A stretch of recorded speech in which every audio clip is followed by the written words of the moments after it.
Have you ever stopped to wonder who's actually making sure the biggest companies on the planet are, well, playing by the rules? It turns out there's this tiny group of incredibly powerful but kind of secretive firms that are basically the referees for the entire global economy. We call them the Big Four, and trust me, their story is way more dramatic than you think. I mean, really think about it. When you see a financial report from some massive tech giant or a global bank, who's the one signing off on those numbers? Who's telling all of us, yep, this all looks good, it all checks out? Well, the answer almost every single time is one of these four: Deloitte, PwC, EY, or KPMG. And together, they're known as the Big Four. Now, these aren't just your run-of-the-mill accounting firms. No way. They are fundamental pillars of our entire financial system. And their influence, it's just about impossible to overstate. So what is their job, officially? Well, they're supposed to be the guardians of financial integrity. Making sure the numbers that companies report are trustworthy. But their reach goes so much farther than that. See, auditing, just checking the books, that's what they're famous for. But it's really just the tip of the iceberg. These guys are in the boardroom advising on billion-dollar deals. They're helping restructure entire companies. They're even helping shape tax law. Simply put, they are baked into the DNA of global business. And here's something that's really crucial to understand about how they're set up. None of these are one single giant company. They're actually networks of legally separate firms that all just operate under the same brand. Now, this structure helps them deal with all kinds of different laws in different countries, but it can also make figuring out who's accountable for what a little complicated. But it wasn't always this concentrated. It wasn't always just four. The story of how we got here is this wild ride of mergers, ambition, and one absolutely spectacular collapse that completely reshaped the entire industry. Okay, so picture this. Back in the 80s, you had a group known as the Big Eight. Then a huge wave of mergers in '89 shrank that down to the Big Six. Then another massive merger in '98, and boom, we have the Big Five. And then came the scandal that changed everything. In 2002, Arthur Andersen, one of the biggest, most respected names in the business, just collapsed. It was convicted of obstructing justice because of its audit of the energy company Enron.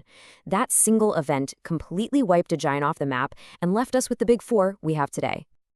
So just how powerful are these four firms right now? While the numbers are honestly, they're staggering, they paint a really clear picture of near total market control. Think about this for a second. In the UK, the Big Four audit 99% of the FTSE 100. That's the 100 biggest companies on the London Stock Exchange. 99%! For the biggest companies in the world, it's not just dominance, it's a monopoly. And the money they make is just astronomical.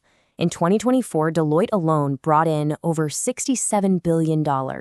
You combine all four, and they generated more than $217 billion.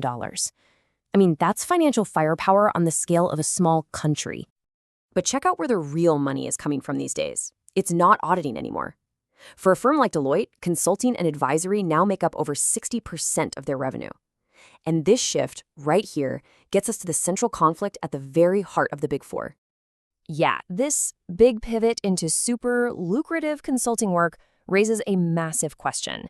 Can a firm really be an independent referee and a highly paid coach for the exact same team?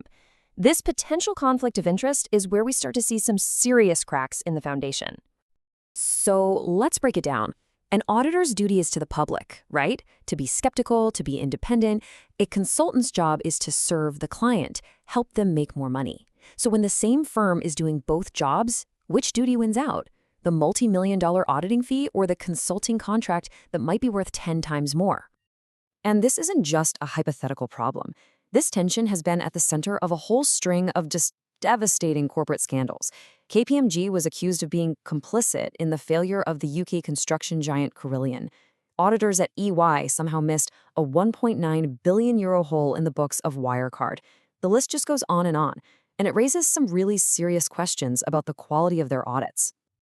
And beyond the audit failures, they get a ton of criticism for their tax advisory work. As one tax expert, George Rosvany, put it, they're seen by some as the masterminds of multinational tax avoidance. Essentially, they advise governments on how to write tax law and then turn around and advise their clients on how to legally get around those very same laws. So all of this leads us to the big question about their future. With so much criticism and so few competitors, are we just stuck with a system that a lot of people see as a flawed, unbreakable monopoly? Now, the firms themselves, they aren't just standing still. They are evolving. In a pretty historic move in 2024, Janet Trincale became the CEO of EY, the first woman ever to lead a Big Four firm. It's a huge sign of change in a very male-dominated industry. But those fundamental questions about their structure, they still remain.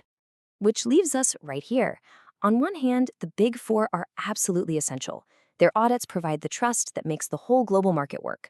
But on the other hand, their immense power and that built-in conflict between auditing and consulting creates enormous risks. So what's the verdict? Does having them around make our economy safer? Or does their unbreakable dominance actually put us all in more danger?